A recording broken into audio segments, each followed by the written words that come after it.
আসসালামু আলাইকুম রহমতুল্লাহি আবরাকাতু।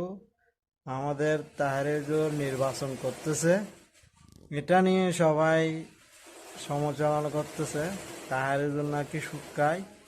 একজন কওমি হুজুর কে প্রশ্ন করেছেন তাহরিজুর সুৎখায়, এটা নিয়ে কিছু বলার জন্য, কিন্তু সেই কওমি হুজুরটা কি সুন্দর উত্তর দিলেন, আপনারা ভালো করে শুনুন।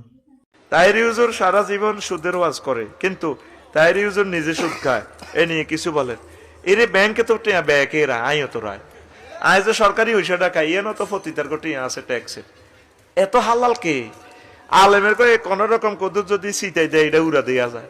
তাহেরি ভাই স্বর্ণ 31 ভরি ওনার নামে, স্বর্ণ তো ভাবিয়ে পরে, ভাই কি স্বর্ণ পরে তাহেরি ভাই?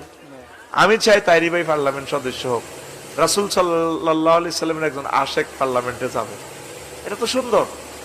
এত কিছু তোরা যদি এভাবে উনবাসস, একজন মদ চোরাচালানি করছে, 12,000 লিটার, 12 টন মদ, 100 কোটি টিয়ার মদ, হিগুন লই পত্রিকা তোরা শুধু আর তাইরি বাইরি লইল একজন। যে দলের আলেমে হোক, আল্লাহ দাড়ি টুপি দিয়ে নামাজ দিয়ে সংসদ ভরপুর করে দাও। তাইরি ভাই পাস করলে তো বেটা কোরআন লই কথা কইব, হাদিস লই কইব, নবীর সুন্নাহ গুলা লই কইব। দেখবি যে বুড়া বয়সে শিরক বেদাত থেকে ফিরিয়ে যাবে ইনশাআল্লাহ। বুঝবো তো ইরা শিরক, ইরা বিদাত, নবীর তরিকে চলে যাবে ইনশাআল্লাহ।